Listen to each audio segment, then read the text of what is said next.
You'll all remember what Ludwig Wittgenstein said to his sister Hermione. You do remember this, don't you? Ludwig was a bit of an eccentric, and his sister Hermione said to him one day, "Oh, Ludwig, we can't make any sense of how you behave. You are so odd and difficult." And he said, "You're like a person who looks out of a window and sees a man walking in the street in a very odd way. You don't know why he's walking like that, but it's because there's a tremendously strong gale blowing and he's struggling to make headway against it." This is it's a very speaking example, because each one of us in the psychological landscapes of our lives have gales blowing from time to time. We sometimes do things, say things, feel things, behave in ways that are puzzling to others. We sometimes see other people doing things and making choices that we don't approve of instinctively or like or understand. But if we remember Wittgenstein's great wind, then we will perhaps be more sympathetic and a bit more tolerant about how it is with others. So humanism is not a doctrine. It's not a set of do's and don'ts. It is, as I say, an attitude. It's an invitation to approach the matter of living in a way that is genuinely constructive.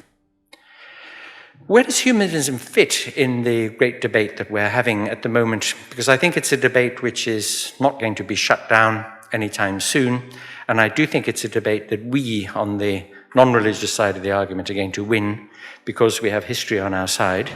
You may think that's an over-optimistic view, but one can deduce all sorts of considerations, and I will in a minute if you like. I'll talk about the great and startling tendencies revealed by the Pew Center polling data in the United States of America about the shift from what is, after all, a highly religion-besotted country to increasing proportions of the population who are nuns. That's N-O-N-E in the plural. People who tick the nun box when they're asked by the pollsters whether they have a religious commitment. Something like 30 years or so ago, it was 8% of the US population that ticked the nun box. It's now up nearly 20%, if not indeed on 20%. But among under 35s, it's considerably higher. This means that 1 out of every 5 people that you meet as you walk down Fifth Avenue or through Central Park is going to be one of us. And the movement is increasing in that direction. It's increasing in that direction in a very interesting way. Last year, at about this time, I went to the annual conference of the American Atheist Association, the AAA. They do have a drink, by the way. This was held in Austin, Texas. Anybody there? Was anybody? You were there? It was great fun, wasn't it? One thing I was struck by was that the AAA have chosen a technique that has been so successful in the gay movement. Gays, at a certain point, back in the 60s and 70s, decided that they were going to be out and they were going to be proud about it. Out and proud.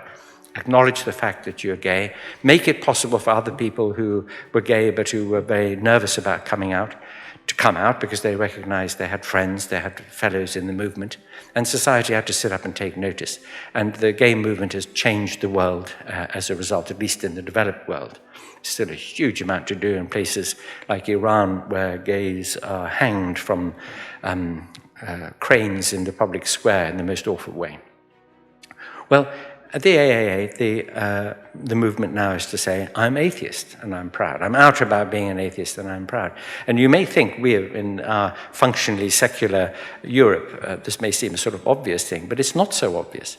In fact, as I was doing a book tour with the God argument around the States, I was hosted by people who were atheists or humanists or secularists, and they all of them, without exception, said, well, I can't really let on publicly that I'm an atheist because it would affect my business, or, I'm an insurance salesman, so, people who knew of my proclivities in this intellectual direction wouldn't be too pleased about it.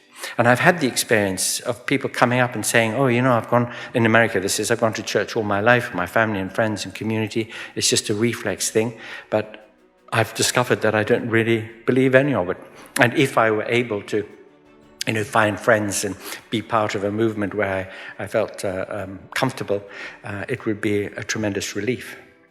By the way, while I was in Austin, I said to the person who was responsible for the book tour, part of being there, I should point out to you, by the way, that Austin is said to be to Texas what California is to the rest of the US, so it wasn't such a bad place to be from the point of view of being an atheist. But I did say to him, it would be tremendously good publicity for my book if somebody shot me. I mean, missed, of course, that would be a quite important part of the story. But if somebody took a shot, which was, not completely off the cards in the southern states, that it would be great publicity. And he wasn't a very humorous individual, and he said in a rather dour tone of voice, he said, in Texas, assassination attempts are usually successful. So I thought, better leave that suggestion to one side in that case.